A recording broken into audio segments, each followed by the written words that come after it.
რატომ არის საცდენილი ბიზნესის აღქმაში, ეკონომიკაში არსებული რისკების შესახებ, მთავრობის მოლოდინებს და რა აქვს სათქმელი საქართველოს წამყვან საინვესტიციო ბანკს. ოთარ ნადარაია ჩემი პირველი სტუმარი, მოგესალმებით. დიდი მადლობა თქვენი დროისთვის. ბატონო ოთარ, მოდით ჩვენი საუბარი დავიწყოთ იმით, თუ რა არის დღეს ყველაზე სუსტი რგოლი, ესე ვთქვათ, აი ამ მაკროეკონომიკური რგოლი, აი ყველაზე სუსტი მაკროეკონომიკური რგოლი რა გვაქვს დღეს? დიახ, ჩვენი ეკონომიკა როგორც იცით, ბევრ ფაქტორზეა დამოკიდებული, მათ შორის პირველ რიგში ვიტყოდი, რა თქმა უნდა, სავალუტო შემოდინებებზე. ამ კუთხით თქვენ როგორც აღნიშნეთ მიმოხილვაში და ჩვენ პუბლიკაციაში არის შევახსენებ ჩვენ მსმენელს, რომ ჩვენ გვაქვს საშუალება მათ შორის იანვრის მონაცემები გამოვაქვეყნოთ, ანუ მაგალითად ტურიზმის მიმართულებით რამდენს ხარჯავენ არარეზიდენტები ჩვენთან.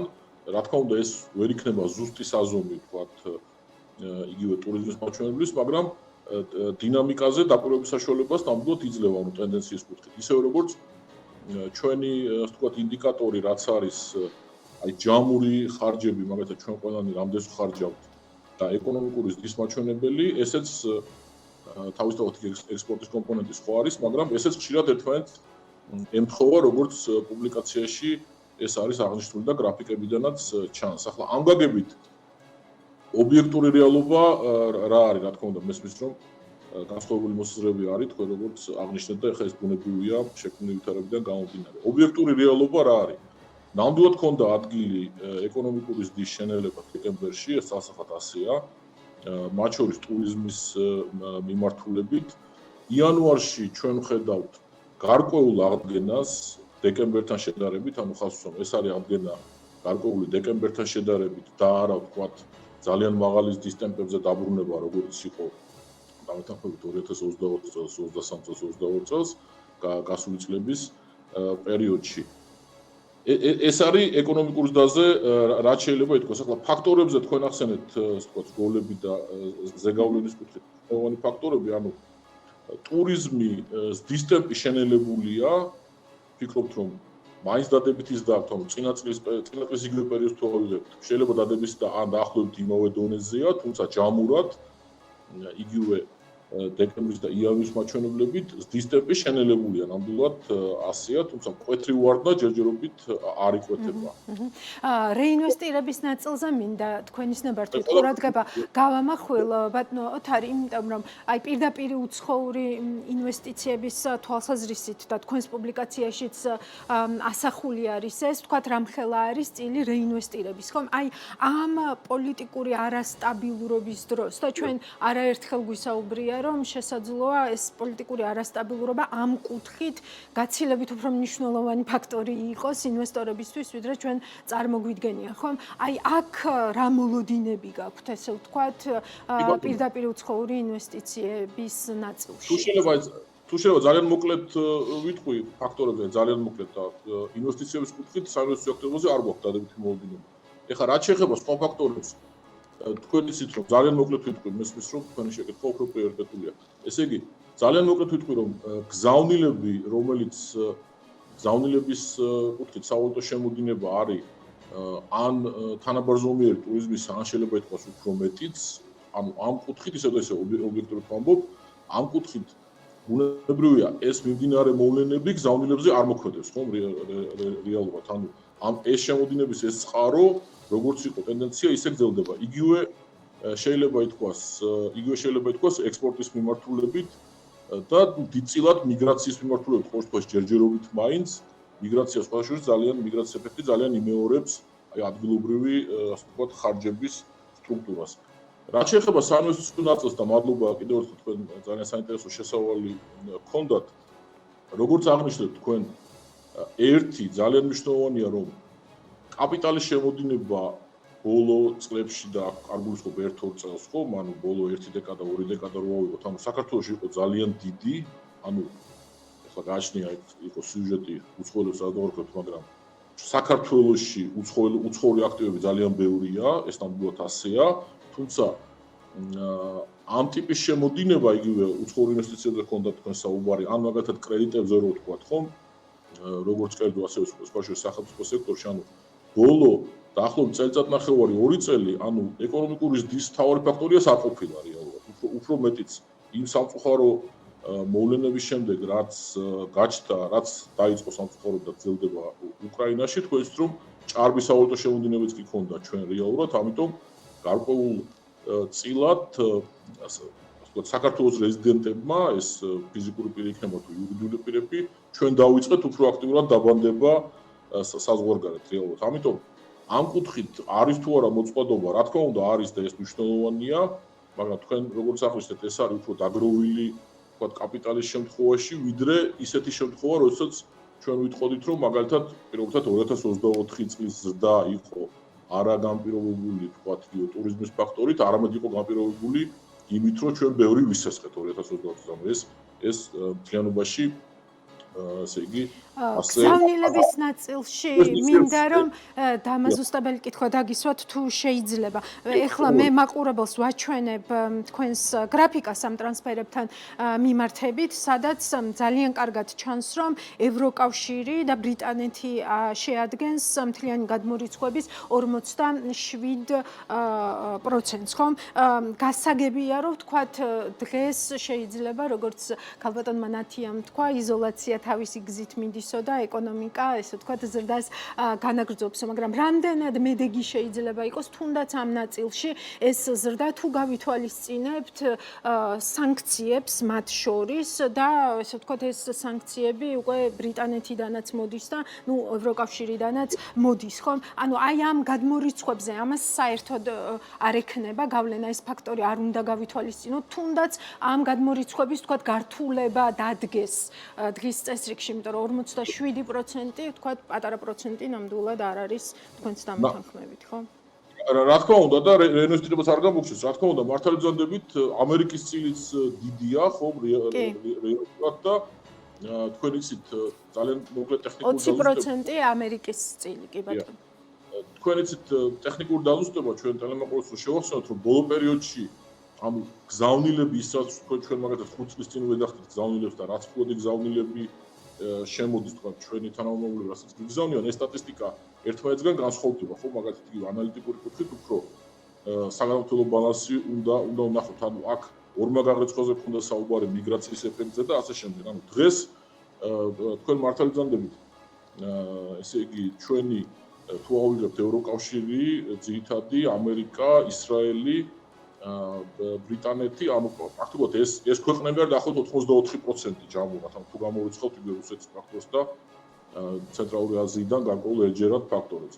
ახლა თქვენ კითხვას რო დაუბრუნდე, ძალიან ბევრი სცენარი განიხილება, გვახდეთ ჩვენს ეს განვიხილავთ ძალიან ბევრ სცენარს, თუმცა თქვათ იგივე სანქციების კუთხით, თუმცა ის მოლოდინი რომ ქვეყანას დაუწესებენ სანქციებს მით უმეტეს იმ ადამიანებს, რომლებიც თავიანთი ოჯახის წევრებს ესე იგი უგზავნიან ფულს, ჩემი აზრით ეს ამის ალბათობა არის ძალიან დაბალი თუ ნული, თუ ასე ვთქვათ ნული არა. ორ დღეს ჩვენი განწყობა ესეთია, მაგრამ რა თქმა უნდა, გზავნილები არ არის ერთადერთი ფაქტორი, ხო, ეს სტაბილურობის მნიშვნელოვანი ფაქტორია, მაგრამ არა ერთადერთი.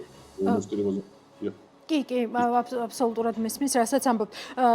ბონდებთან მიმართებითაც იქ ძალიან საინტერესოდ არის, გრაფიკულად ძალიან თვალსაჩინოდ ჩანს, ესე ვთქვათ, რა მოიტანა ამ თვალსაზრისით კანდიდატი ქვეყნის სტატუსის მიღებამ. ანუ ამ კურსის მოტრიალებას რა გავლენა შეიძლება ჰქონდეს ბონდებზე, ანუ ეს უკვე ასახულია, ეს დაიწყებს ასახვას, რა პერიოდში დაიწყებს ასახვას, აი ამ ნაწილში ვთქვათ რა მოლოდინები გაქვთ?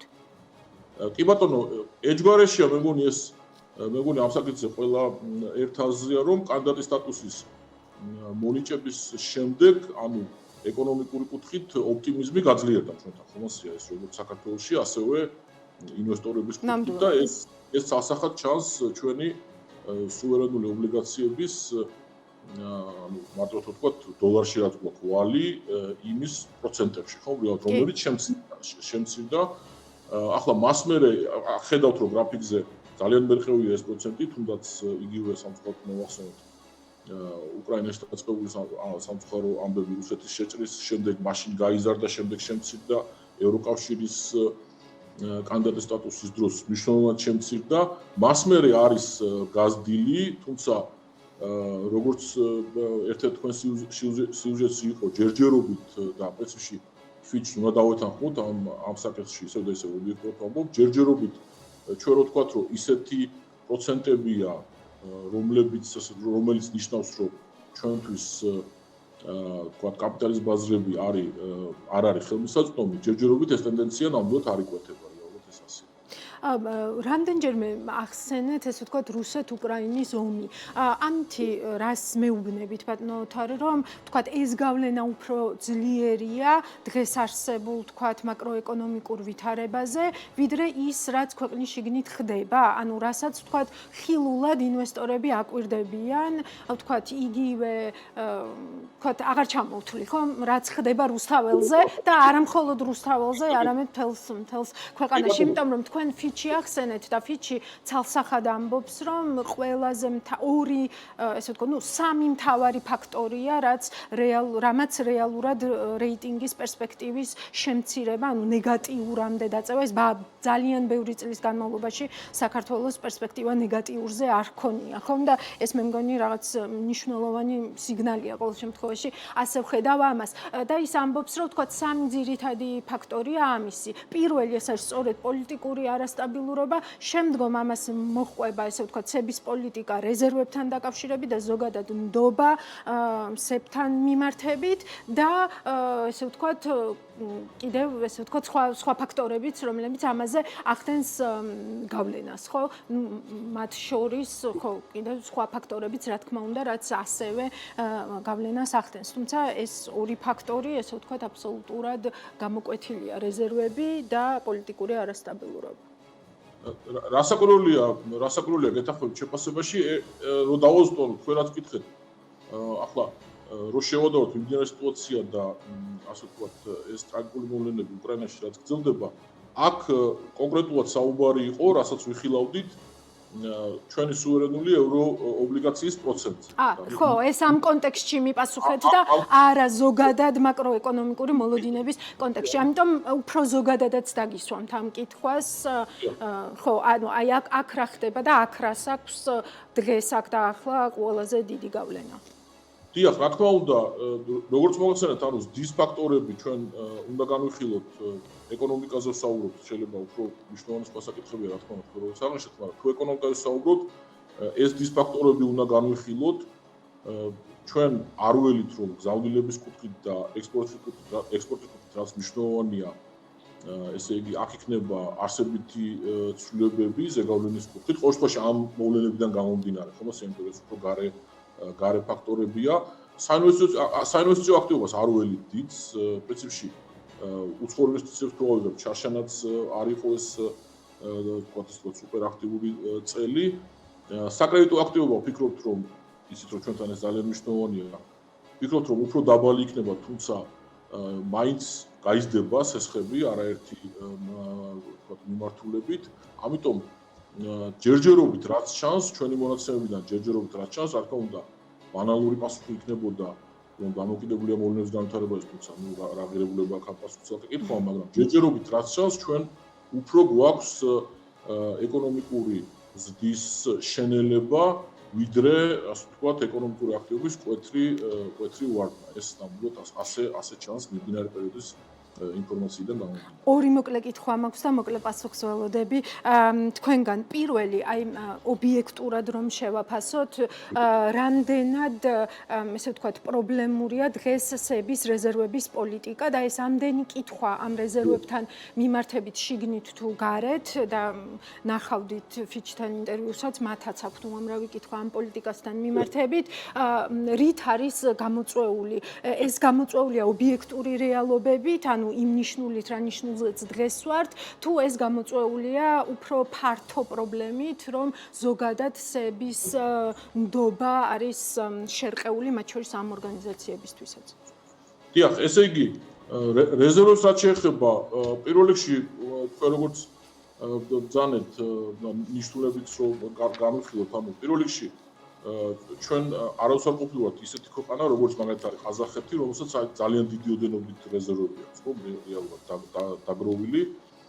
ეს ასეა, თუმცა ბოლო პერიოდში წლის მეორე ნახევარში რეზერვები შემცირდა, ანუ ეს სასახად ფაქტია, ხო, რეალურად ეს პუბლიკაციაშიც ჩვენთანაც ჩანს და თავისთავად ცების მიერ გამოქვეყნებულ ინფორმაციაში. თქვენ რაც აღნიშნეთ, დეკემბერში იყოს და რაც ძირითადად მართლაც იმით იყო გამოწვეული, რომ სავალდებულო რეზერვების ნორმა გაიზარდა. ამიტომ ჩვენი გათვლებით, იგივე წმინდა რეზერვებით, ეს ჩვენი შეფასება დეკემბრის შეფასება დაახლოებით 1.830 მილიონია დაახლოებით ჩვენი შეფასებით, ანუ აღწერამაყოლს რო გავუმართოთ, არის მთლიანი რეზერვები, ხომ? და არის წმინდა რეზერვები, რაც მაგალითად უხეშად რო ვთქვათ, ინტერვენციებიც არის უფრო გამოყენებად, ხომ? ასე ეს ამ თუ ინტერვენციების კუთხით შევხედავთ, შეიძლება კი არა და ვთქვათ, აი ეს დაახლოებით 1.800-1.900 უფრო მნიშვნელოვანია, ვიდრე ნამდვილად. და არის, ესე ვთქვათ, რა ზღვარიც არ უნდა ავიღოთ, ყველა ზღვარზე მნიშვნელოვნად დაბალი. კი, ეხლა აქ რა იყო ძირითადი მიზეზი შემცირების, იგივე წმინდა რეზერვებიც იყო მეტი, ხო, თავისთავად. ძირითადი მიზეზი, რა თქმა უნდა, წმინდა რეზერვებს თუ ავიღებთ, იყო და არის ოქტომბერში და მანამდე ძირითადად ოქტომბერში განხორციელებული ინტერვენციები, ხო? ანუ იცით თქვენ ეთერში არაერთხელ ვისაუბრია ამაზე. კი, ნამდვილად და ჩვენ მაყურებელმაც კარგად იცის, ხო, ამ ნაწილში ბევრი გაშუქება გქონია. დიახ, საარჩევნო ასე ვთქვათ, პერიოდის კუთხით, იმიტომ რომ ლარის კურსზე ზეგავლენა საარჩევნო პერიოდის კუთხით ბევრად უფრო ადრე დაიწყო. იმიტომ რომ ეს ასე იყო. თუ მაგალითად იყო კი და აქედან მოდის ჩემი კითხვაც, რომ ანუ ეს კითხვები, ანუ ზედმეტად ბევრ კითხვებს რა განაპირობებს ის, რომ სების მიმართ ნდობა დაბალია ამ ეტაპზე, თუ ის, რომ ასე ვთქვათ, რაღაც ობიექტური რეალობები არსებობს. შემცირება არ არის ნამდვილად პოზიტივი, მაგრამ ერთი მნიშვნელოვანი მინდა ვთქვა ფაქტი. არიდებთ ჩემს კითხვას თავს. არა, დაუბრუნდები ამ კითხვას. ესე იგი, ის რეზერვები, რომელიც გაიყიდა, ანუ ამ ფულს საქართველოს არ დაუტოვებია, იმიტომ რომ დღეს ეს თანხები არის, ასე ვთქვათ, აკუმულირებული იგივე კომპანიების და მოსახლეობის ხელში. ჩვენ შეფასებით შეიძლება ეს იყოს მილიარდზე მეტი, ანუ იმ ტენდენციასთან შედარებით, რაც მანამდე იყო რეალურად, ხომ? და სხვათა შორის ნოემბერი იყო ის თვე, როდესაც ეს ტენდენცია შემოტრიალდა რეალურად და სებს ჰქონდა საშუალება რომ დაახლოებით 150 მილიონი დოლარი ეყიდა პირიქით, ხომ რეალურად ისე როგორც მიმდინარე პერიოდში ჩვენ ინფორმაცია რაც გვაქვს, თქვენ ობიექტურად ახსენეთ ეს თქო ასეა, ჩვენ არ იკვეთება რომ მაგალითად ის მეტაკლებად სტაბილური მაინც ლარი, რაც არის, ეს არის იმის ხარჯზე, რომ თქვათ სები ისევ ყიდის რეზერვებს, უფრო პირიქით არის, მე ვფიქრობ არა იმ მასშტაბით, რაც ნოემბერში, მაგრამ უფრო პირიქით. ახლა ნდობას და შეფასებებს რაც შეეხება, ეს ფართო თემა არის. მიმდინარე ერთ თვეში არ გონია შეცვლილიყო, მაგრამ ეს ფართო თემა არის და რა თქმა უნდა ამაზე ბევრი იწერება, ახლა კონკრეტულად ბევრი ასპექტი. კარგი, სულ ბოლოს პრაქტიკულად კი ან არა პასუხია, აი სხვა თანაბარ პირობებში და ამ სხვა თანაბარ პირობებში, ესე ვთქვათ, გარე ფაქტორები მოხსნათ, ესე ვთქვათ, რაც შიგნით ხდება ქვეყნის 2025 წელს გავღარიბდებით თუ არა? უფრო ჯერჯერობით რაც იკვეთება, ესე იგი, აქ ალბათ ორ ასპექტში უნდა ვთქვათ, ანუ ერთი ეკონომიკური ზრდა და ლარის კურსი და ინფლაცია. კი ბატონო, ნამდვილად. ეკონომიკური ზრდის კუთხით რაც იკვეთება არის რომ ზრდა არის უფრო დაბალი, მაგრამ ჯერჯერობით ნამდვილად არის ეკონომიკური ზრდა, ეს ერთი. ლარის კურსის კუთხით რა თქმა უნდა, თქვენ რაც ჩამოთვალეთ ფაქტორები და მეც პრინციპში ბევრი ჩამოთვალე ეს მნიშვნელოვანია, მაგრამ ერთს დავამატებდი, რაც უნდა გავითვალისწინოთ, იმიტომ რომ თუ ჩვენი ასე ვთქვათ სენტიმენტები გაუარესდა, მაგალითად საქართველოს რეზიდენტებს გულისხმობ, ხომ? ანუ ეს ასევე ნიშნავს იმას, რომ ჩვენი ეკონომიკური აქტივობა იქნება უფრო დაბალი, ანუ ჩვენ უფრო ნაკლებს ვიყიდით მათ შორის იმპორტისთვის. ანუ ეს კარგი კი არ არის, ამით უფრო ნაკლების დაგვექნება, მაგრამ ლარის კურსის კუთხით თუ განვიხილავთ, ანუ რეალურად მაგალითად ტურიზმი კიდევ რომ შემცირდეს, ჩვენ თუ ნაკლები ვიყიდეთ მაგალითად ელექტრონიკა, თქვათ AOG, ასე შემდეგაში რაც ძირითადად იმპორტულია, ხო ჩვენთან ეს საქონელი და მომსახურება. ანუ ეს ეკონომიკური აქტივობის კუთხით ნეგატივია, მაგრამ იმპორტის კუთხით ეს იმპორტს ამცირებს, ხო რეალურად და ეს არის ერთ-ერთი ჩემი აზრით, ერთ-ერთი ყველაზე მნიშვნელოვანი ფაქტორი, რაც დღეს სავალუტო ბაზრის იმ სტრუქტურას განაპირობებს, რა სტრუქტურაც არის. ანუ რეალურად რთულია იმის თქმა სხვა თანაბარ პირობებში 2025 წელს გავღარიბდებით თუ არა? ჯერჯერობით ხლა გაშნე მოდი პროფესიულად რო გავაგზავნოთ, ანუ არ არის პროფესიული კითხვა, გაღარიბებას გაშნე რას დავარქოთ, ანუ ისევ და ისევ ეკონომიკური და შენელდა ეს ფაქტია, რომ თუმცა ეკონომიკური ვარდნა ჯერჯერობით არ ჩანს, რეალურად ეს ასია. თქვენიც რო ლარი მეტნაკლებად დაახლოებით იმოვე ნიშნულზეა, ნუ გაშნიათ ხა დაახლოებით რამდენია, მაგრამ მაინც და ნუ ლარის კურსიდან გამომდინარე, რა თქმა უნდა, ნუ ცირთადი ფაქტორი მაინც უკვე ეს არის, რა თქმა უნდა, მნიშვნელოვანია ინფლაციის დინამიკა. ჩვენი აზრით, რომელიც ჩვენი პროგნოზით იცით, რომ მოიმატებს, ანუ ინფლაცია მოიმატებს, თუმცა არა ისეთ კრიტიკულ ნიშნულამდე ჯერჯერობით, რაც ჩანს, როგორც იყო მაგალითად იგივე 2021 წელს. ეს არის რაც შემიძლია გითხრათ პროგნოზებთან მიმართებაში. კი ბატონო, დიდი მადლობა ბატონო ოთარ ნადარაია იყო ჩემი სტუმარი, მადლობა მას.